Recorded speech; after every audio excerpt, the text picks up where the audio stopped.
A very good Thursday, Stats Race Lens users, race fans, horse players. Good evening, Steve Beck and Ellis Starr joining you tonight ahead of the Fountain of Youth card at Gulfstream on Saturday, March 1st, Ellis, and it really feels like things get serious this weekend. Good evening.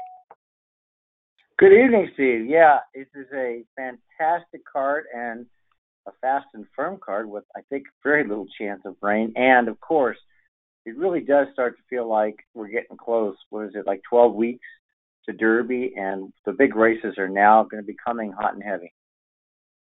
Well, after this weekend, next week, Tampa Bay for the Derby.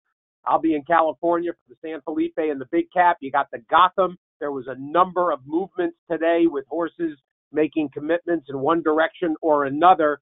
The horses that made a commitment for the Fountain of Youth, a group of 10, and this is by far top to bottom the most interesting set of 3-year-olds that we've seen. We'll get to it in just a minute. I want to start things off by letting everybody know we're going to do something a little different when it comes to the offer for Stats Race Lens. We got a flash sale going on right now, literally now till midnight Eastern, and we invite anybody that has not made a commitment, your opportunity tonight, using the promo code SRL, that's Race Lens, SRLQ quarter 99F.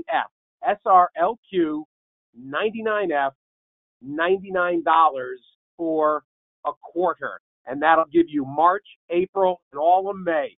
So it'll get you right up to and through most of the Triple Crown season. And it's a tremendous value, basically $1 a day for a quarter of Stats Race Lens. We'll remind you of that a few times, and we'll also keep you abreast of everything you need to know and all the things you can use to help you get better acclimated to SRL. And we'll start our conversation, Ellis, with the discussion of individual research, and we try to provide everybody with some ideas in terms of their utilization of the interface. And here's a chance to see what you do, for instance, when you start to poke around and build the kind of information you use in your decision making. Yeah, we always like to start these webinars nowadays with some of the new features for those that are using the program, to see what it is and that's new that you do see every week. Of course, when the developers put in changes on Monday or Tuesday, there's a pop-up of what's new, and they can see what's new. But certainly, if not, you can click on the About Us, which is at the top, the very top, the About Us icon, which is this one here, and that'll actually show what the most recent changes were.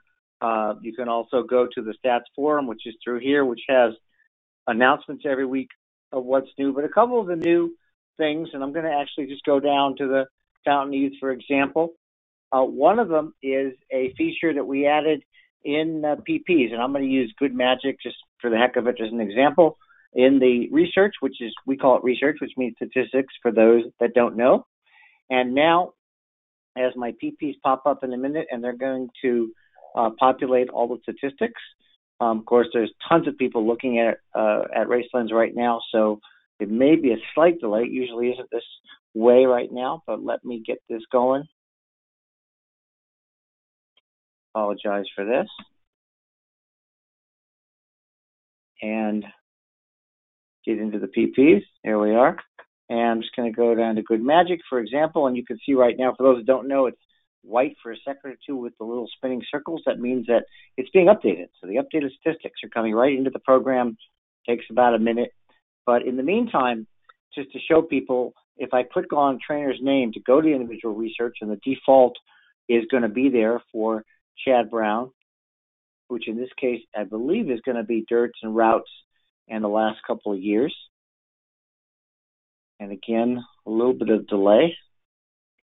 So I do apologize.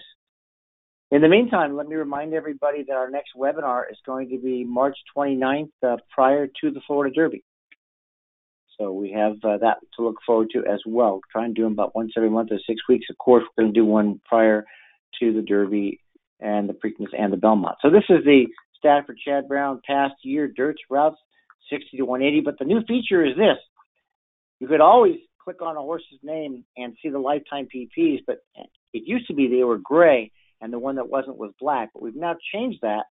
And so the lifetime PPs are going to be black with the highlight line. So whatever line applies to that criteria, in this case of Chad Brown, for this horse, this was the only time that the horse was coming back from that kind of layoff in a route, and that line is now highlighted, and all the rest are now black. It used to be gray and then the black. Now you could see every line but the one that applies. So you can even more easily see the more applicable line to the stat you're looking at and whether it applies to the horse you're looking at today. That's one of the cool new features we did. The hover over in the charts, which we've always had, but just for those that didn't see it last time, it's one of the great new features. When you get to any chart, you want to look at a running line, click on the date and go to the chart. And in the chart, if the horse is run back or not, it will say where it's finished. Shows you which these horses have not started since their last race. If a horse is run, it will show you its finished position. If it's won, it will be circled. So that's new things. A couple of new things in angles. We're really always happy to take suggestions from customers. So in angles, a couple of the things we've just added. This is one of the ones that Craig had on his plate to have the developers add, and it came in. So this is just very cool now for people that want to look at horses in combination with trainers, just horses, how they do. There's a new set of criteria under horse and under entry at the bottom. And now you can search for horses coming up and in your research for your angle that was part of an entry, an AE, main track only, not part of an entry, not an also eligible, not a main track only. Some people really like those things, so that's important. And one more set of things, which is very cool now, we've changed and added some things to the horse's case here. There's a new category here called finish position, and we've changed it to make it plain English. And now you can do all this for horses. You can do finish position. You can see was lower than or higher than. We put it as worse than and better than to make it easy. You don't have to worry about the math. There's no greater than or less than signs. The position and how many races. If you want a horse that's been in the top 3 in the last 5 races, you go finish position was no worse than third last 5 races. And you can do that kind of research. We have the same thing with beaten lengths at finish. If you want a horse that's been within 5 lengths in the last 2 races or maybe 20 lengths or more back, greater than 6 lengths back in the last 3 starts, there it is. You can add that. You can test these criteria, these angles. You can play with it. Those are the new features we've added to Stats Race Lens in the last month. Very nice. Well, let's dive in. Let's figure out how to use some of these kinds of working parts, Ellis, and let's start talking about the Fountain of Youth, a deep field. Obviously, the return of the 2-year-old champion in Good Magic. We've also got Dale Romans with an assault.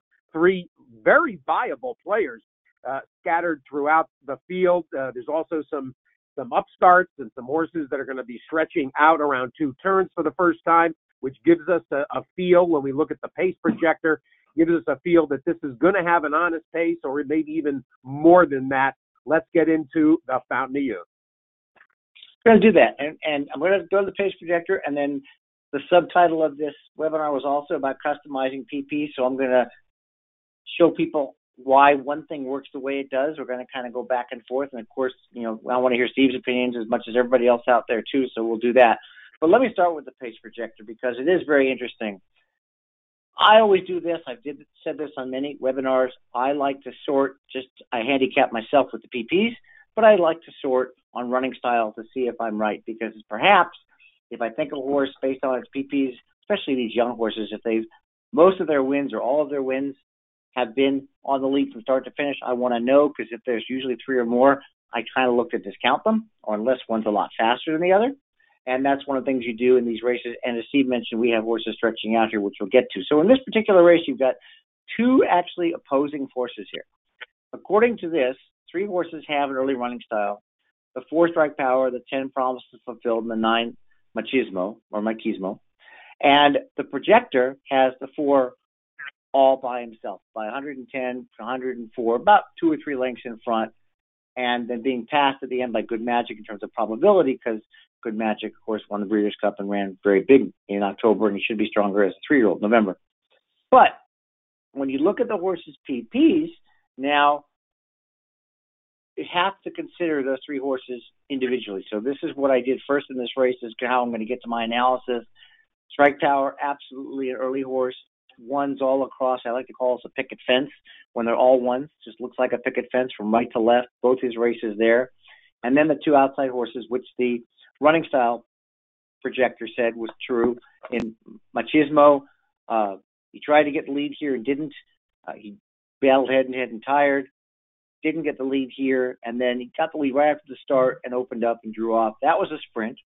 And then the last one, of course, is the outside, who is Promises Fulfilled. A really nice horse, by the way. But unfortunately, he got the 10 post, and all of his races have been in front from start to finish. If I look at the Equibase pace figures, 97 and 100 compared to Strike Power, 182 in his debut, but that's about it. They have both have about the same figure, and then we already know, stretching out, even though these figures are lower, Machismo is going to be also on the lead. So I see 3 horses here. I can't make the case that the projector does that Strike Power is going to have the lead. I think there's going to be a really hot pace here, and I'm going to start with a horse that I really like a lot, and that's the 5 Storm Runner. This also is our Equibase Race of the Week. Some may have already seen the article. Storm Runner, for me, he's 2 for 2 in dirt routes. He came in an off-turf race here. He ran decently on the turf. Off-dirt race, November at Churchill, mile and 16th, won by 4.5. Got an 87 figure. Took a couple months off, came back and ran badly, and then voila. And that was on the turf. Back on the dirt, fast dirt, Gulfstream, the distance of this race, just gamely opened up, got a little tired late, a little green, got a 111 figure. Now, the perspective on this, and the figure's not the end-all for me, because you have to assess the horse's form, but the perspective is, when you look at the horses that are going to be favored, Strike Power, who I think also has a pace problem, he won the Swale with a 111. When you look at the favorite, Good Magic, who Breeders' Cup 109, that was in the fall, so he's probably easily going to surpass 110 if he doesn't need a race.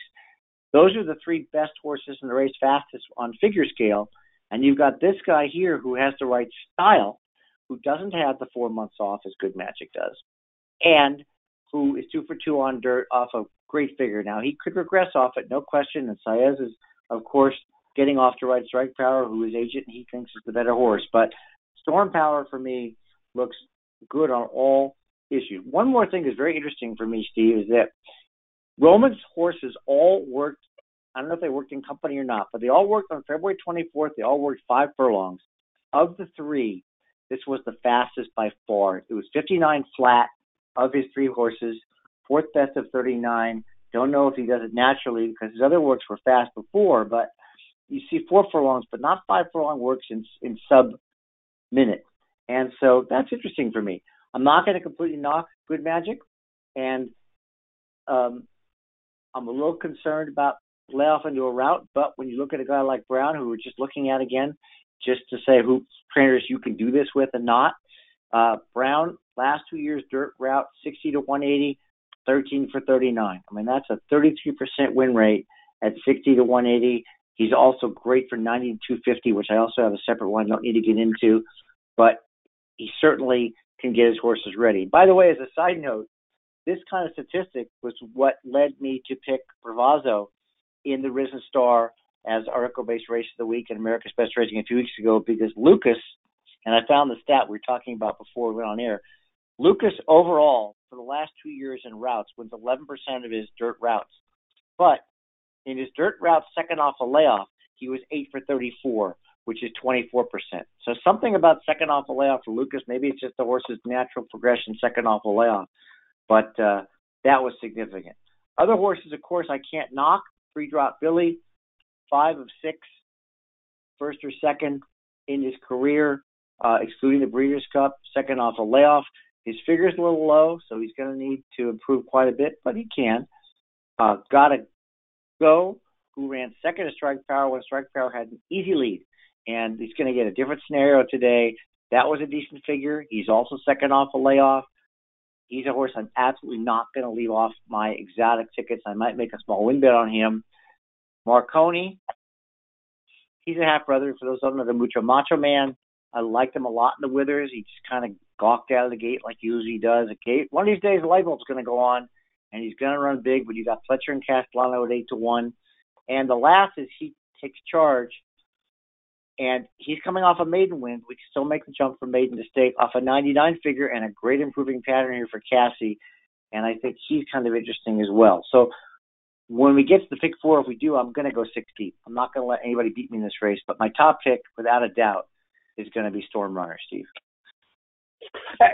Storm Runner, and there's any number of horses that when you look at, particularly at the 2-year-old, the 2-year-old form and some of the common running lines at this time of year, one of the things I love seeing are horses that I'm sort of emotionally committed to that are exiting races that I liked, and that race on the undercard on the weekend of February 3rd on the Holy Bull weekend.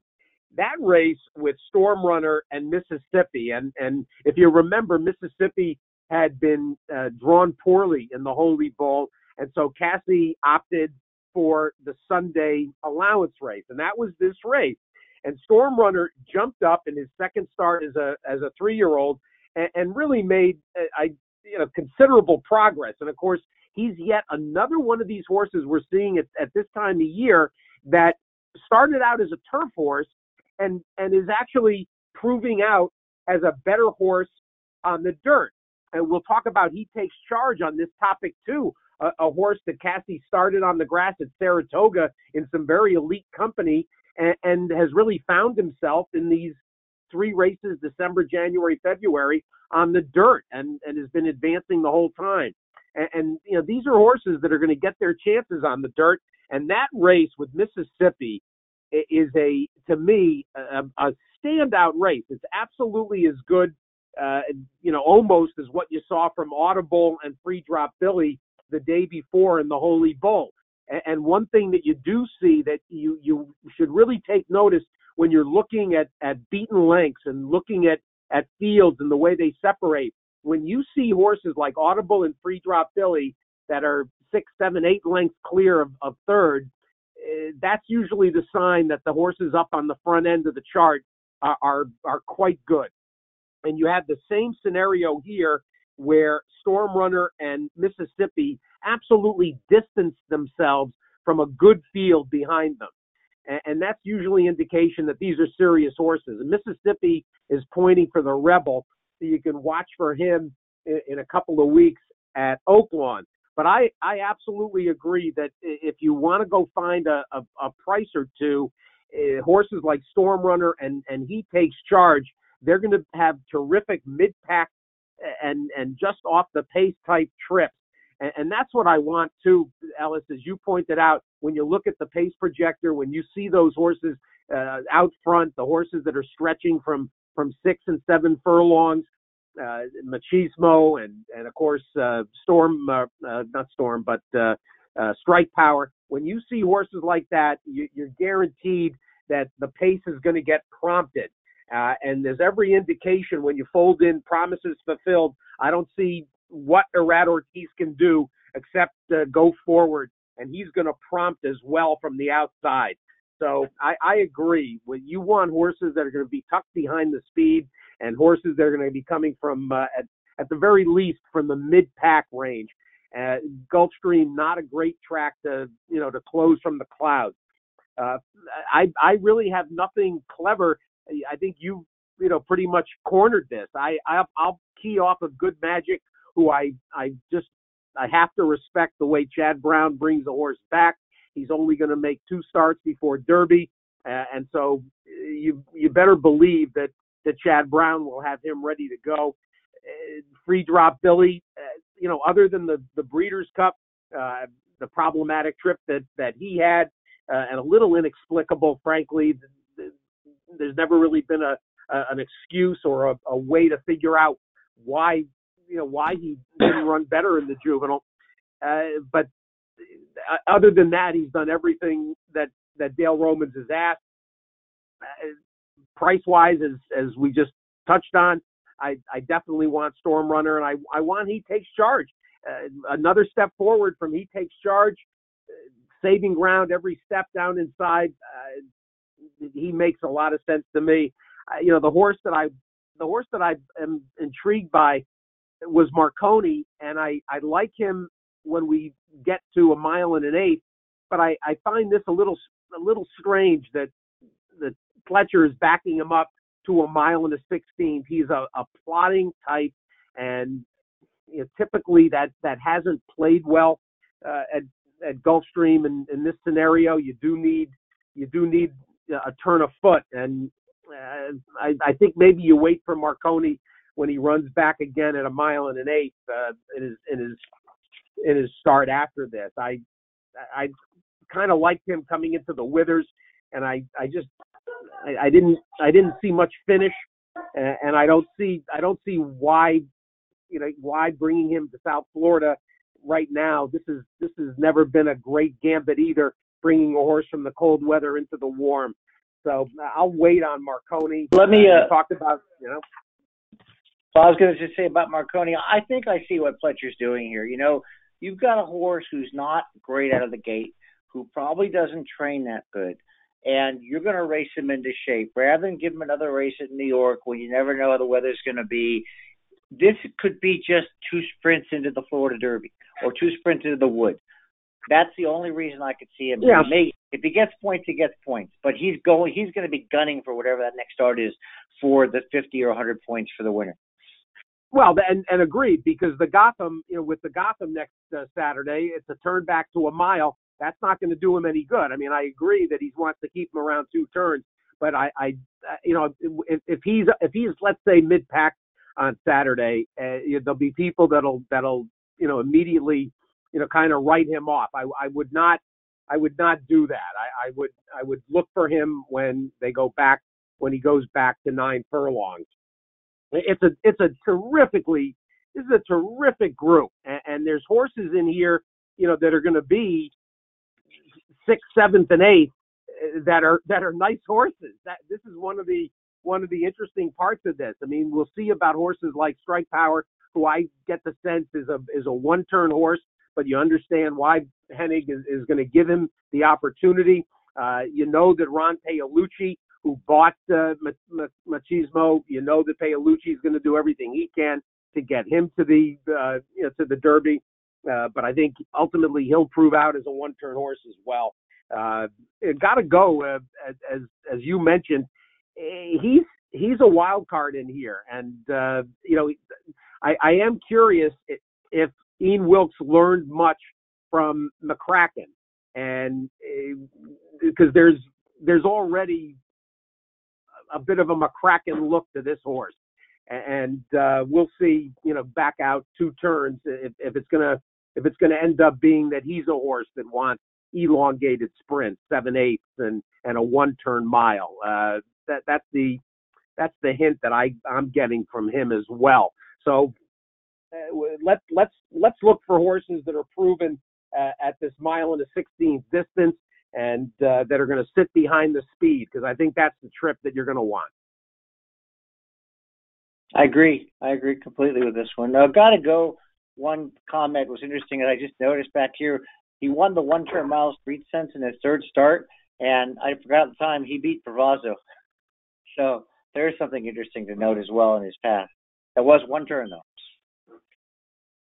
Well, they're going to be 1-turn miling in the Davona Dale, and let's turn there, Ellis. This is a curious race, and I, going back to the Forward Gal as the jumping off point, which I'm sure you'll talk about, I was looking for a horse like Sultry in there, and I got a decent price. I got the pace that I thought was going to be necessary, and then I got a horse that couldn't finish. And that lesson, and looking at the speed that's involved here in the Davona Dale, it feels like the favorites are very strong. And I know you're going to start the conversation with Mark Hennig, and there's a horse here in Cash that is basically being asked to do even more than Strike Power is. Second career start off the big debut win, and I think it's a lot to ask because she's going to get plenty of company up front. Yeah, well, it's interesting. So Strike Power, we talk about going 2 turns, a 1-turn horse, or taking their shot. They have to. Same owner, Cortland Farm, same trainer. I think this is a special horse, and I'm not a judge of horse flesh. I'm a student, but I don't history, not much. But when I watched her win, I put her on my very small horses to watch list. I put her on my virtual stable, and I forgot about the note till it came up this week, and I got the email, and my email said Oaks type. And I went back and I wondered what the heck I was drinking that day to say that.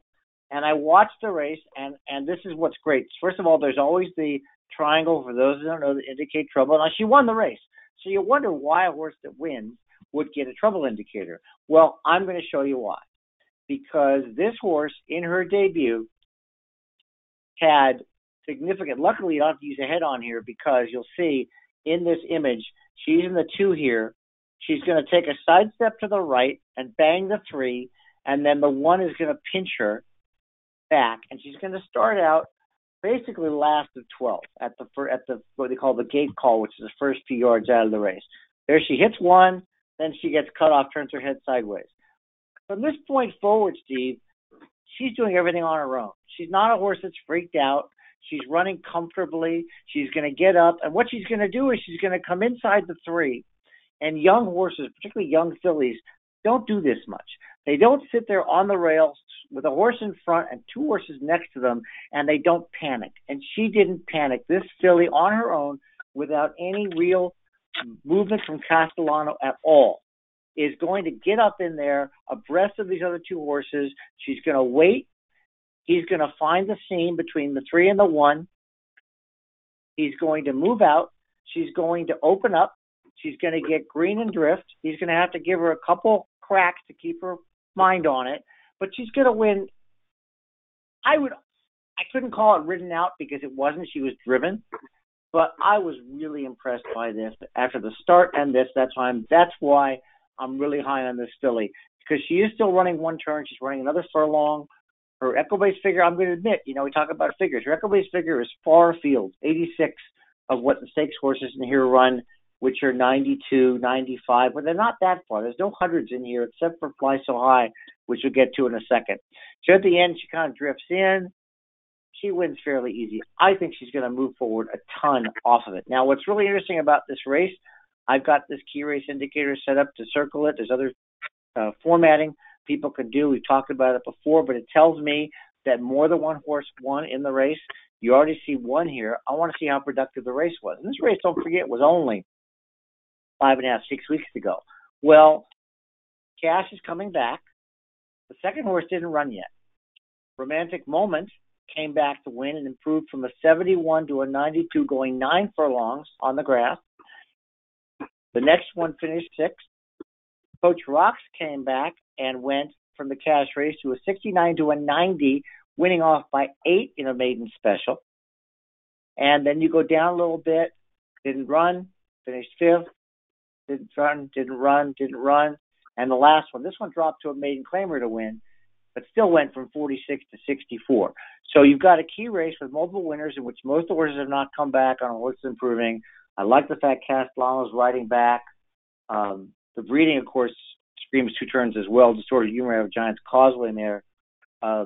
She's related to a horse named Excited. I don't know if you remember Excited. I was looking at the damn pedigree.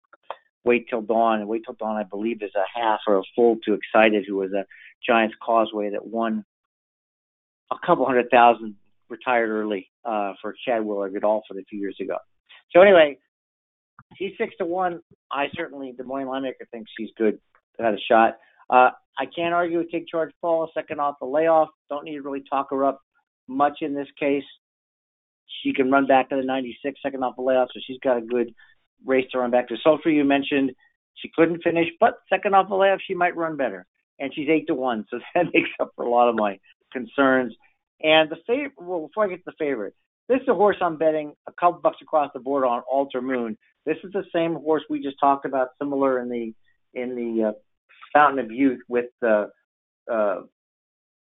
not Marconi, Machismo, a couple of the others. Maiden to stake. He takes charge, same angle, big improvement first to second. Did wire the field, but this Velez guy, you probably know. I didn't know. He was a top trainer in Puerto Rico. For people that don't know, this is what's so cool about Racelands. I didn't really know much about Velez, so I just went and switched from whatever the default was. I just went to look for dirt. I just didn't even do routes. I did dirt. It's just so easy to do this. Dirt, and you take off everything else, sprints to routes. You just go all starters. And I went back to the last 5 years, and I went and changed it to stakes just to see if he's had any stakes horses. And it was pretty interesting. Again, did you know about this guy? I'm sure heard about him before. Just what we've learned this during the winter, from this meet, and he's had a very good session at Gulfstream. So here's his dirt 5-year stakes. He's 13 for 55. I don't care about the percentages enough. He won 25% of 55 horses in 25 races. He had 13 wins basically from 25 horses in 55 races in stakes. So the guy knows what he's doing. So that was intriguing for me as another horse. And then last, the favorite's interesting, and I want to hear what you have to say. First of all, I'm amazed that Fly So High is even money on the morning line. Maiden allowance, yeah, it was impressive. They were both one-turn miles, and I get all that. Here's my concern. I'm going to use the horse.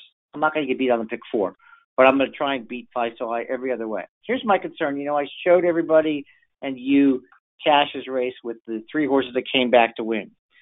And I'm not a big believer in what they call the negative key race, but I wanted to look at this race because this was 2 months ago. And so everybody should have run back by now. And I noticed fourth, this is a great feature about Racelands. Fourth, sixth, second, not started, and not started. None of these horses improved except for the one that ran second off of that race. So I'm not sure that she could even repeat that huge number that she earned here, which would win if it's repeated. So in the Davona Dale race 8, Cash, my top pick, Take Charge Paula, and Sultry. I'm going to go 5 deep using Fly So High and Alter Moon on pick 3s because this isn't the pick 4 yet. As I mentioned, I thought the 2 favorites between Take Charge Paula, who I was really impressed with the first start for Kieran McLaughlin off the purchase, and I'll respect Shug. Shug, by the way, with this starter because he doesn't have a starter tomorrow. Fly So High with a win would be the 2000th win of Shug's Hall of Fame career. I'm always respectful of this kind of a horse in Shug's care, and drawing out there, it really is a perfect scenario for keeping tabs on the pace. Cash, I agree, is the absolute question mark, and if she's a special talent, you'll find out here because I think she'll be used early to gain position and could very well find herself, in a bit of a tussle pace wise. The horse that I was very disappointed with in the Forward Gal was Miss Momentum. What was interesting about that was that by all rights, she was dead on the board, coming back off of that the end of the year when she went down early to Florida. She won the Hut, and it's funny going into that race when I saw that she really wasn't taking money. It sort of spelled doom. Stylistically, she feels like a horse. If she gets back to those 2 races from November and December, you look at those figs and you look at what she did there. Those races fit very well here. But boy, after that effort in the Forward Gal, I'm a little iffy. And there was I'm trying to think of who the male counterpart is. There was a Cassie 3-year-old boy that ran back in recent weeks.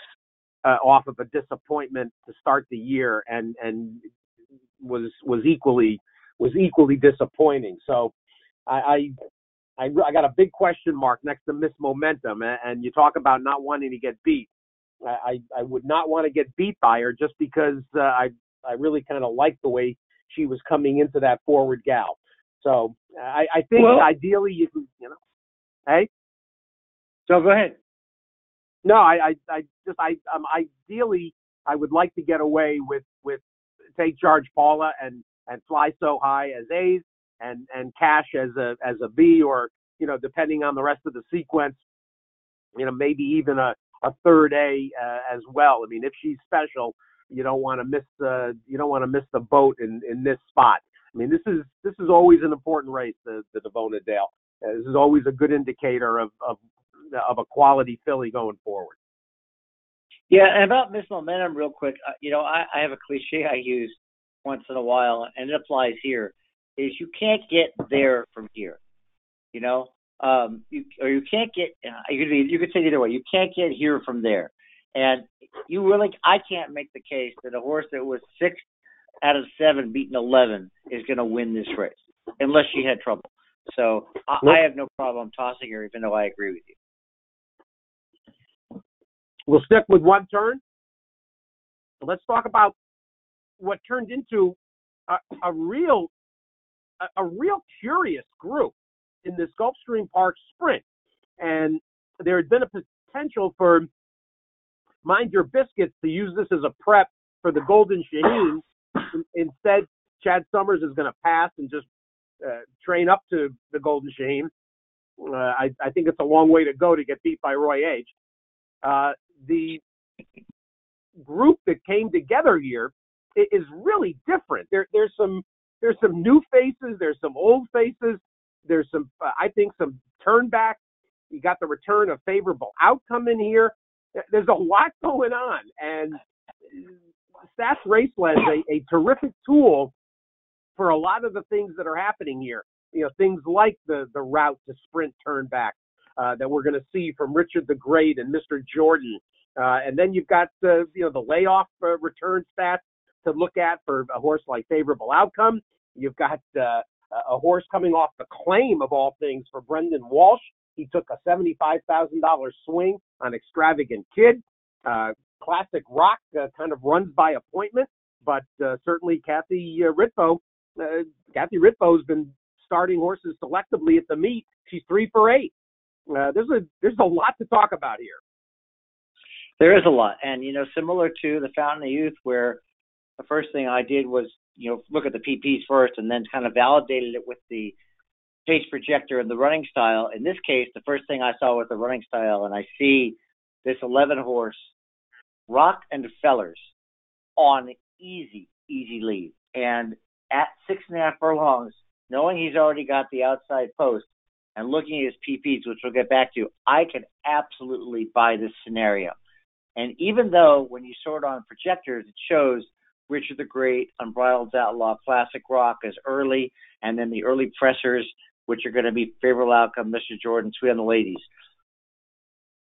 We'll get to why, because the trainer, I think this horse is gone on the lead, and this is the right scenario, and I'm going to buy into this scenario. And when I see he's 12-1, I'm going to be happy as a clam. This horse is just really interesting. Lightly raced, as you said, this field is really different now than it might have been with Mind Your Biscuits in it. That Rockenfeller's, Argentina bred, wins his debut by 9 at a mile, 6 in a stake, second, third, comes here, Laurel, long time off, runs third, moves to Navarro, starts showing his early speed like XY Jet and so many good Navarro horses. Second time out, maybe slop-aided, just dominates here. There was only 2 horses I know running against the clock. Well, I shouldn't say it's 6 horses. But a 113 comes back, steps up, gets the lead, gets beat. I don't think he gets beat today. Lozcano was going to have him on the outside, second time riding him. I think they're going to just go, and I think this horse is going to play XY Jet all the way here, just his little brother kind of thing. good workouts since raced here, this 1 minute flat. I can really buy that. The 113 is what I'm looking for him to repeat. Now, with that being said, I'm going to make two bets because that horse is 12-1. This one's 8-1, as you said. When a sharp trainer claims a horse, he probably saw this race in the book coming up, 75,000. This purse is 100, so he gets 60 back. The horse doesn't get claimed. He gets a horse coming off two of his best three races ever. He won his 5 furlong turf race at Gulfstream, and then the turf, the bad one, but then they dropped him in, takes him for 75 on a dirt race in which he just sharp is the comment. And those are good sharp callers. One of our sharp callers down there is Dave Litson. And so really good, sharp people that watch races and make a comment like that. And so, and Johnny V is going to ride. So certainly worth interest to me.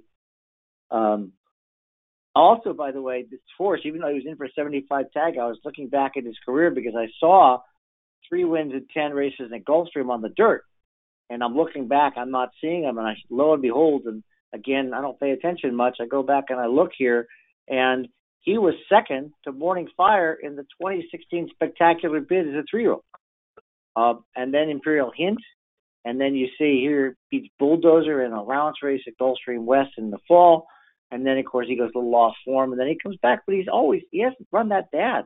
Nothing worse than 4th here in the last year. And I think he's just a nice little horse here. Not as much value, but again, just for pick 4 purposes now, I am going to include Favorable Outcome. Big race, 113, the same as Rockefeller's earned. Was back in the Malibu. Not disgraced. This happened to be a key race. For those who don't remember, Edwards Going Left came back to win a stakes out of the race, just so you know. It's circled. And Dabster came back to win. Most of the others have not run back. Pavel's running. He finished 4th, and Pavel's on his way, I think, to Dubai, right? Irish Freedom, CZ Rocket. So this is not a bad race that he comes out of and staying around one turn as well. For him, he's 3-1 morning line. And then Mr. Jordan, the old pro, who's got 600,000 banked, is 5-1. He couldn't hold the lead in the stretch in his last 2, but those are both routes. I like the cutback from route to sprint, and it's pretty intriguing as well. I want to go back to Favorable Outcome because I was going to talk about some of the settings. So for those who notice once in a while during the webinar when I'm hovering over my research, which is statistics, and this is it starts with when you first get Stats Race Lens, it's based on the situation of the program, dirt sprint, dirt route, layoff, maybe claim, blinker. It knows, and it goes down a list. And I've set mine to show certain things separately for trainer, jockey, sire, and dam, for things that I would look for anyway that I don't have to do the research on. So the example here is I tweaked mine. So this is for every trainer. This has to be Chad Brown. Last 2 years, dirt sprints, I have days away as my next criteria. So if the horse is off 60 to 180, this is what comes up. For jockey, I just leave it dirt sprints. For sire and dam, which I won't use here as much, I use more for maidens and for the Fountain of Youth. I have stakes turned on for the sire, and I just have dirt sprints. Really quick, take a side trip, and people can email us, of course. That's feedback@equibase.com. Set up a call. But you can tweak this by clicking on Customize PPs if you just saw me do that. And down here in Individual Research Settings, this is what controls the initial display on those stats. So you don't have to go always to modify stuff. So, for example, I'll just tell you for trainer, I have the time frame is always first. Then I have the surface, which is always going to come up. Every race has a surface. Every race has a distance. The next is trainer change as well. In this race, if no horse is coming off a claim or a private trainer change, then it's going to skip down to days between starts, and that's where the 60 to 180. If there's none of that, it'll have blinkers on or blinkers off. If there's none of that, it'll show me LASIKs on, and that'll be the 4th criteria. Not enough to muddy the water, but enough to get me this. And for other criteria, like let's just say the dam, for example, I have a little difference because I want to know most of the time the dam's progeny on dirt route, dirt sprint, turf route, turf sprint, and then days between starts. And then if it's maiden special or stakes, I want to know. And I can always change it, but it tells me what I want to know. For sires, it's going to be a little different. I have days between starts next. So first-time starters, then I have maidens, and then I have age and sex, and Lasix. And then in between that, you can also uncheck stuff so it skips over these categories if only certain things are met. So here's an example really quick. For age, I only have 2-year-olds and 3-year-olds. I don't have the other ages. So if this race is for a certain age restriction and it's not 2-year-olds only or 3-year-olds only, it's going to skip down to the next one. So that's how you set that up, and that's why whenever I talk to people and I talk about what they have in their individual research settings in mind, it's going to be different, because this is one of the things I do. I like using a lot of statistics or using them to see if I can validate, like in this case, if Chad Brown's really good at something or not really good at something. So back to my picks in the race: Rockefellers, Extravagant Kid. I'm going to use Favorable Outcome, Mr. Jordan. I could make a case for Classic Rock, who you talked about, and I'll let you talk about him again, because you did mention, I think you said by appointment, which is a cool comment. And Unbridled Outlaw, I can't totally toss him on some of my consecutive race bets, because he beat the horse that I like, and he's going third off a layoff, and he's on a good pattern for improvement, and it's Dale. So I'll turn it over to you, Steve. Well, and Unbridled Outlaw is a horse that I personally did not know what to do with, and I certainly have been on hand for enough of those, of those kinds of performances from particularly from the sprinters that Navarro is so good with. And in fact, all you have to do is look at that race 2 back with Delta Bluesman beating Unbridled Outlaw as it happens. There's Navarro right there.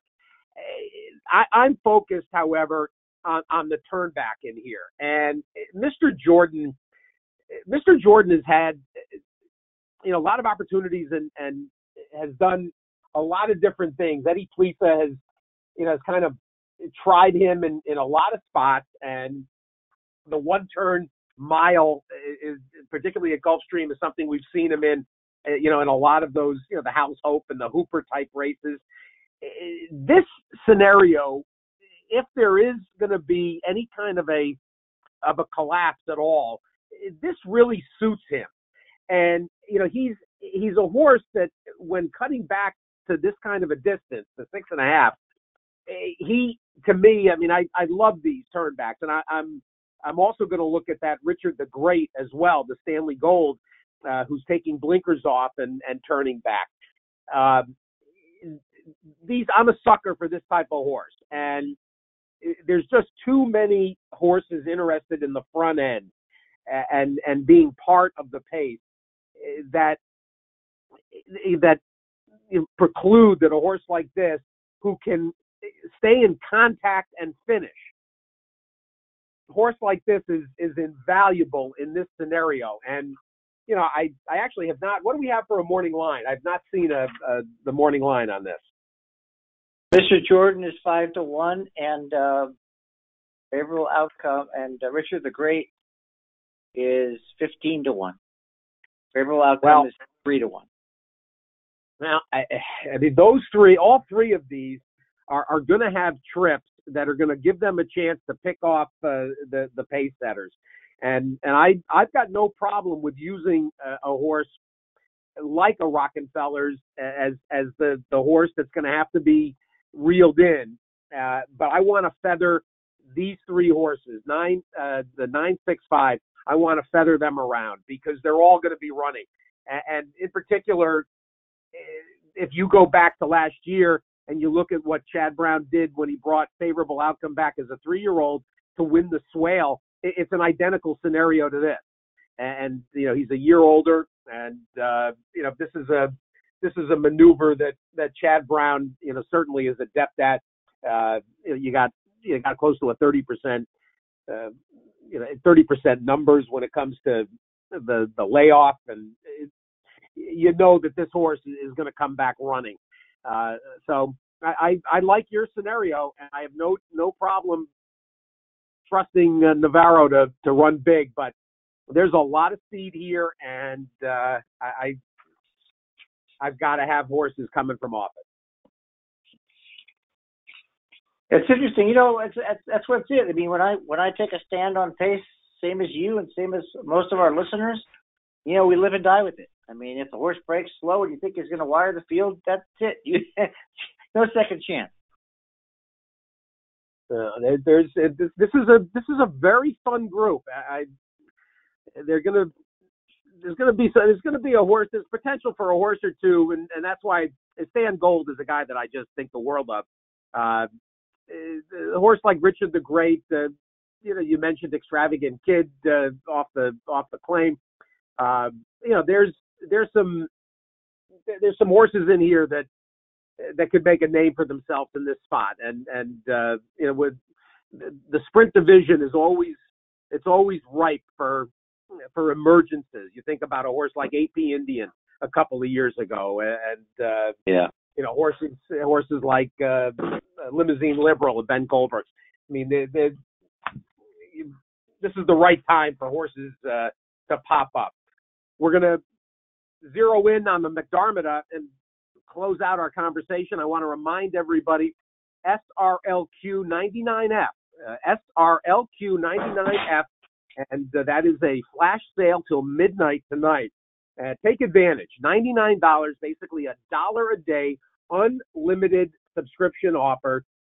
You can extend your existing offer as well, your existing subscription, and this will get you all the way through all the prep season, March, April, and well into May.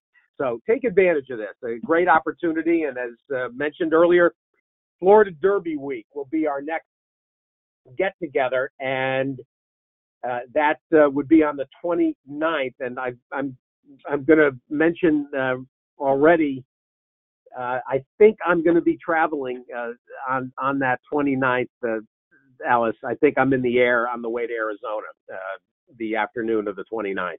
So I would guess you and Craig Walker and probably Lafitte will handle the Florida Derby action. Well, hopefully you can send us a couple of your good thoughts. But not your good wishes. I mean your thoughts. I want to get your picks. The McDiarmid is one of my favorite races of the year. And for those of you that don't know McDiarmid, you have to be of a certain age, not just to know the horse, but to also know the absolutely wonderful Maryland horseman, Scotty Schollhofer, who trained McDiarmid and for Dr. Torsney. And this was a horse that basically saved Scotty Schollhofer's career. Scotty and his wife were Scotty was ready to give up training. And McDiarmid came along and won, I believe, 7 or 8 straight. And it changed the course of Scotty Schollhofer's great career. I got great affection for McDiarmid and the late Scotty Schollhofer. This is a terrific field. And again, a number of horses that are on the comeback, getting their season started. You got some horses that are in form. And the one issue we've got in this group, Ellis, is pace. There's very little of it. Absolutely, and no pace means traffic. So first I want to show people that one of the templates I use besides my regular one is I use one for anything that's 10 furlongs and above. I use what template I call Marathon Classic Distance. All it is 10 to 16 furlongs, and it's going to filter out all the races that are 9 furlongs and below. And I think I have dirt and turf turned on, but it just makes it easier to see the races that are similar, because I really don't care about anything below 10 furlongs if this is 11 or 12 furlong race. So just so you know, that's what that is, and you can set this up really easy with filter distances, and all you need to do is click on the distance, and there's a user setting, and you put in my case, 10 is the lower end, 16 is the higher end, and voila, you're done. The horse to beat on paper, of course, is Sadler's Joy. Sadler's Joy, big race, still only beaten 2 lengths by these guys. And, this is really funny because you always talk about the Breeders' Cup turf course being quality field, some of the best turfers in the world. We could argue that. But when I go back and look at this race, it's amazing when I think about this, Steve, and I don't know if you're aware of this, but not only did Highland Real win the Hong Kong Vase, and you notice here that it shows it here, shot 10, so it shows his 4 start, so people know he won. But it's in the post who finished 7th, beating a boatload, came back to win the Grade 2 San Gabriel. The 12th horse, bigger picture, came back to win the John Connolly this year, and the last horse, Hunt, came back to win the Grade 2 Seabiscuit. So, yeah. I mean, this amazing when horses that get completely decimated come back in their next starts and win good graded stakes, and all of those, of course, were a mile and a quarter or more on the grass. So I can't knock him that much. He did run second last year in the McKnight coming off a November to January layoff, so he's not unbeatable. His best race probably wins. I'm going to use him. The horse I like a little more, and I'm sad that the morning line was less than I thought, 4-1 is, and if I say this wrong, please correct me, Muktesser. And what? Muktesser. Okay. So Muktesser, and again, I've eliminated these races. So his overseas races, third, first, and then 11th, obviously probably bled, came to the U.S. First races were all good, but when he started going long is when he really started here. A classified allowance, another classified allowance at Saratoga last summer, beaten a head and a half in the Kentucky Turf Cup, and then a layoff, and then this prep race, which is a mile and 1/8 on the grass, on prep race, until October, and now he's coming back. Kieran is just fine. With, of course, he's going to Joe Bravo, who's ridden the horse so well. Kieran off the layoff, it's good enough for me, 14%. I think this horse is going to be, Chaser is going to be good. The other one that's slightly raced is Patterson Cross, who was a head and a neck behind Sadler's Joy here in the Pan American back in April, and also a length behind him when Tecleave won the McKnight last year. Lightly raced. I have no problem with the horse coming back at 11 furlongs off a layoff, especially if the trainer's last name is Mott. So he fits. He can pick up where he left off. Summon Tiemi has always run well. Made the lead, got beat to Bigger Picture, who we just discussed, who had come out of the Breeders' Cup Turf to win this race. That's not a disgraceful race at all. Plus, he won the Louisville at 12 furlongs, grade 3. So those are my main ones. Muktesser, Patterson Cross, Summon Tiemi, Sadler's Joy. Now, just to set the record straight, this will be on my blog at Amwager. I'm going 8 deep in this race. This is my pick 4. We're not going to talk about the 10th race. I'm singling in the 10th race the one horse Proper Time, Sugar McGahee's horse. I believe that's his name. And then I'm going to go deep in the rest of my ticket. But this race, I want to be 8 deep because Sadler's Joy, even as the probable favorite, is 7-2 here. If Sadler's Joy doesn't win, because the money's going to be so well distributed, this is the kind of race that's going to make the pick 4 pay off well. So that's why I'm going 8 deep. But I think in terms of win plays, I'm looking at Muktesser and Patterson Cross. But I'll certainly bet anything at 8-1 or better here because I think this race can go any number of ways. As you said, particularly, Steve, because the pace is slow, it's going to be whoever gets the trip and whoever has the best kick. Exactly. And, you look at a couple of the horses that have either closed into slow paces. You mentioned Run Time. And, Mike Maker, when you see a horse like this with Mike Maker, here is a 5-year-old, and this is a horse. This is not a gelding. So this is a horse that's now reached full maturity. He did not break his maiden until September of his 4-year-old year, and it came at Kentucky Downs. Since then, he's won twice more, including the Jerkins. And the 2 Mile Allen Jerkins, he managed to close, into that just dawdling pace. And you talked about the horses coming out of the Breeders' Cup turf. That included Bullard's Alley, who was second here between Gold Shield and Run Time. Gold Shield is the Shug player. I agree. I'm using him. Sadler's Joy is one of my favorite horses actually in training, and the lovely family from Woods Lane Farm in Virginia. I'm certainly defensive with him. He's the class of the field. I agree with everything you said. He's a horse that has lost ground on the turns. You usually see him rallying wide. The nice part about him drawing inside, though, if you look at the Breeders' Cup turf, he was in the 12 hole. In the Turf Classic at Belmont, he came from the 4 hole, but yet he ended up coming out wide. And Leparoux has a tendency to make that big sweeping move with him. That has worked in the past. on this course. Divisadero comes to mind, but you're getting him. You're getting him off the layoff. He did win the Pan American with that kind of a move last year. I think the world of this horse, and certainly want to see him run well. But I'm going to be defensive like you. One go, all go. I got to mention the job that Scooter Dickey has done with one go, all go, and Pavel Metka, did a very nice job with this hard hitter. And the 6-year-old now by Fairbanks of all stallions, he's been in solid form for like 3 years at this point. But Scooter Dickey has managed to actually elevate his game. And this is a horse that's got a lot of try in him. He's going to have an open length lead on the backstretch. And he is not easy to pass. He digs in.